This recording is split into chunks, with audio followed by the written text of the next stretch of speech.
In today's video, I'm going to be doing an unboxing, initial review, and first use of this BOSCH CSG15 concrete surface angle grinder. Now, I haven't really found many videos out there on this tool, so this should make for an interesting video. I'm going to give you a little bit of background information before I start talking about this tool and talk about why I bought this tool. So, I'm working on installing an epoxy floor in my basement. I bought this Rust-Oleum kit. I think I'm going to need another kit, but the first thing that you need to do in order to get your floors ready for an epoxy coating is to properly prep it. Now, in my basement, there's a couple layers of, it's kind of like I want to say it's a latex basement paint. Now, you could go over it with a primer, but really the best thing to do is to grind all that old paint off and get a fresh, clean, rough concrete surface. That's going to give the epoxy floor coating the best adhesion over just, covering up what's there with some type of primer. So I want to get down to bare concrete. That's why I decided to invest in a concrete surface grinder. Now, before I bought this, I was looking at what my other options were. Like, should I go rent one of these? What's it cost to rent one of these? So if you want to rent something like this, I was looking at Home Depot and like Sunbelt tool rentals. To rent a concrete surface grinder like this, it would cost probably $400 for a week. It cost about $380 to buy this. So, I mean, it's kind of like a no-brainer. If I'm going to be using it more than a couple days, it really just makes sense to buy the tool. So that's why I decided to buy it. It did cost around $380. Now, while I was on the rental site of like Home Depot and Sunbelt tool rentals, I was looking at other options. What kind of industrial concrete, resurfacing tools are out there? And I did find a couple options. Like, there's big, they almost look like hardwood floor resurfacers. If you look up like industrial concrete floor resurfacer, you'll kind of see what I'm talking about. Like two handles, like a big, massive power head. Now, the common issue that I found with those industrial concrete floor strippers is that they require generally 220 or 240 volts to supply power to them, or three-phase power, which I have neither of those in the basement, so both those were out. If I was doing the floor in the garage, maybe it would have made sense. I don't know, but I was kind of forced to go with like a handheld surface grinder like this. Now, there is another option if you're really on a budget. If you have an angle grinder, they actually sell dust extraction shroud kits, so you could get a concrete grinding disc for your angle grinder and then buy one of these shrouds to get the dust to extract from the tool and send it through a shop vac or whatever. But the problem I had with a lot of those shrouds is a lot of them were poorly made. A lot of people were complaining about dust escaping from the tool. And the other issue I have with a regular angle grinder is there's no overhead handle. You have a side handle, but I mean, if you're going to be grinding a lot of concrete, it'd be nice to have a handle directly over the center axis of the grinding disc to really have ultimate control. So that's why I didn't decide to go that route. I would have liked to, I would have saved a lot of money, but I'd rather have the right tool for the job. It's going to make it a whole lot easier. So I decided to go with this BOSCH CSG15. Now, real quick, I did look at the Makita version of this and I did look at the DeWalt version of this. Both of them are significantly cheaper, like $80 to $100, something like that. But again, I was looking at some of the reviews and I was reading some horror stories about the tools. I'm not going to get into it. You can do your own research, but at the end of the day, it looked like the BOSCH was the best tool for the job. Let's open up this case and let's see what's inside. So first things first, you have a pretty decently made case. I'm kind of surprised that there's no BOSCH branding on the case, which I guess that's kind of a good thing, especially if you live in an area where you're kind of worried about people jacking your tools. So it doesn't say anything. It seems like a decently made case. Steel buckles. All right, so in the box itself, we have 5 new O-rings. Not 100% sure what they're for yet.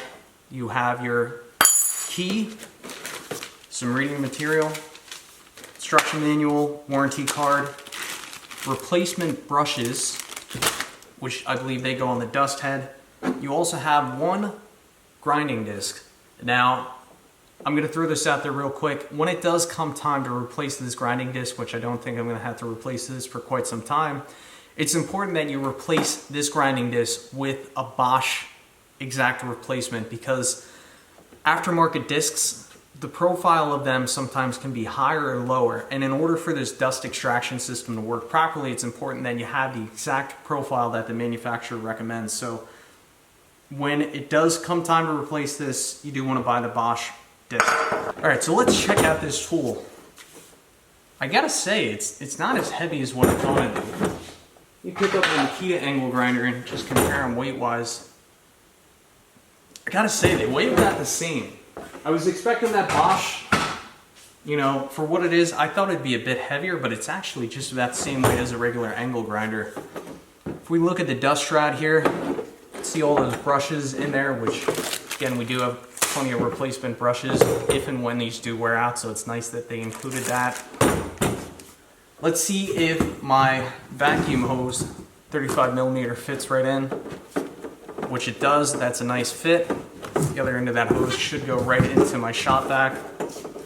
Everything's plastic. Something that I do really like about this dust shroud is when you come up to an area where you need to get this tool right up against, like a wall or something, if you take this red tab right here, pull that out, and slide it up, it's going to expose the disc a little bit out the front. So this is going to allow you to get right up against a wall. So this grinding disc will literally get right up against a wall, which is awesome. That's such a nice feature. Then when you're done, just pull the red tab out, slide it back over, and it locks into place. I'd imagine that when you are going to get up against a wall like that, when you peel this back a little bit, it's probably going to shoot out a little bit of dust, but you know, you got to do what you got to do. It's nice that they have that feature. What do I think about this handle? Now this handle does have a little bit of flexation in there if I push it forward or pull it back. You know, I was thinking about that a little bit. At the end of the day, I think it's a good thing because I think that's going to help absorb some of the vibrations of operating this tool. I do really like that this handle is centered directly over the center axis of the disc. So I feel like that's really going to help me to be able to control the disc. That's one of the major reasons why I bought this tool actually, is because of this ergonomic grip handle, which I do really like that. As for the country of origin, where this was manufactured, this was made in Germany, which I do like that. It's not made in China, not made in Mexico. I prefer it to be made in America, if I'm quite honest here, but it is made in German. It's a German-made tool, so generally the Germans make really high-quality tools. So what I'm going to do now is install this grinding head. Let's turn this sucker on. Now let's install this grinding disc, and it's pretty much the same process as it is for every other angle grinder made on the planet. If you flip around the power head, there's this little locking detent switch, so I'm going to hold that down.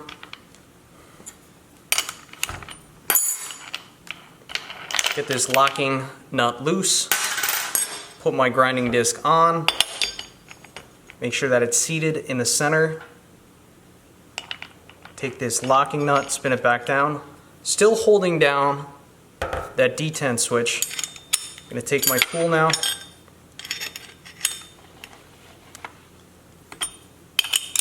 just twist this clockwise and make sure it's good and tight.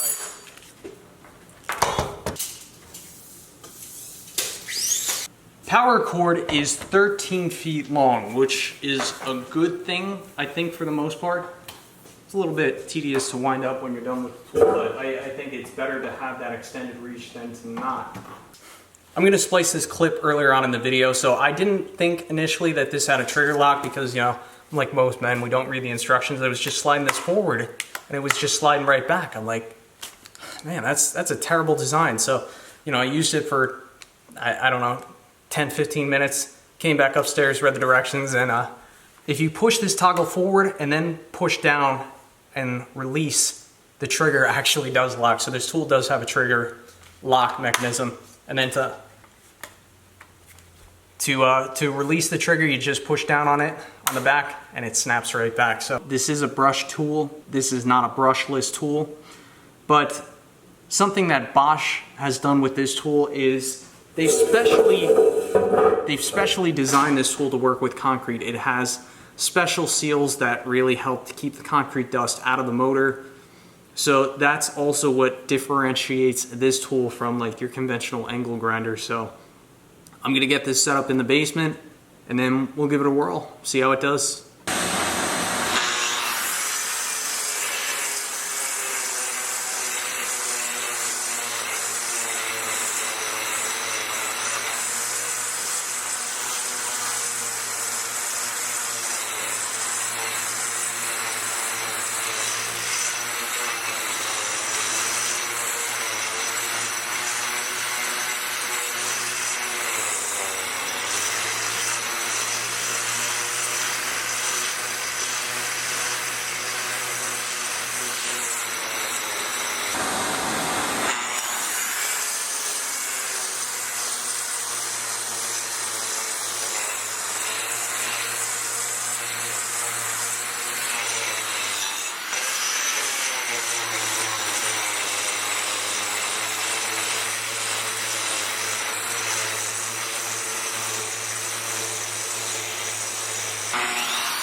So in this clip, you can see the tool is starting to spit out a little bit of dust right now, but that's not the fault of the tool. That's because I need to clean out the filter on the shop vac. The way I have this tool set up right now, it is connected to a 12-gallon rigid shop vac with a HEPA style filter. And in between the rigid vacuum to this tool is a specially made Bosch adapter hose. On the tool side, the grinder side, is a 35mm adapter to go to the grinder, and then on the other side of the hose where it connects to the rigid vacuum is a 2.5-inch connection. But what I noticed is about, I want to say every 30 square feet, I would have to kind of clean out the filter in the vacuum just to make sure that no dust was kicking up.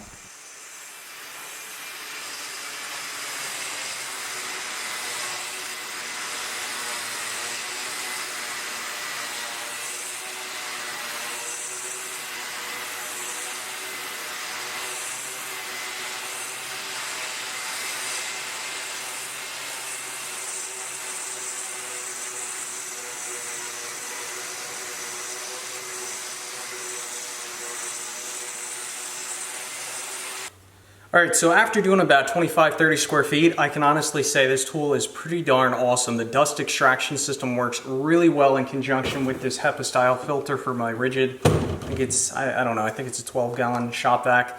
Really minimal dust. I think this is collecting probably like 98-99% of the dust. So the dust extraction system that I have set up right now is working really well, and any other little dust that's in the air, those extraction fans that I have running in the basement are pulling the rest of that out, and of course I have my respirator on. So in terms of dust extraction, after doing the first 25-30 square feet, I'd give this thing 5 stars. I really like where the handle is. I thought I'd like that, but after using this, I can confirm that it is such a good decision having a tool that has a handle like directly over the center axis of the power head. It really gives you a lot of control and really allows you to put down pressure on this tool when you need to. But for the most part, the tool does a lot of the work. It's really not going to take that much effort to do the amount of, well, it's going to be a lot of work, no doubt, but the tool is doing like a lot of the work. It's not like you really had to jam down on this thing. Of course, sometimes there's some high spots and you want to push down a little bit extra, but for the most part, just a gentle hand, gentle pressure, and this thing is just ripping up that old latex paint down there. If you take this trigger and you slide it forward and push down and then release back, it actually does lock into place. And then if you just tap down, it comes right off. So I didn't know that earlier on, but it does have a trigger lock. And if it didn't have a trigger lock, I would give this 3 stars. But because it has a trigger lock, the dust system works so well, the handle's positioned well. It's getting a little bit warm. This thing is, I think, 12.5 amps, but I mean, we're really putting this thing to work. Like, it's getting a little bit warm where the handle is right now, but that's to be expected. As of right now, I'd honestly give this thing, I gotta give it a 4.8 out of 5. I really don't have too much to complain about this.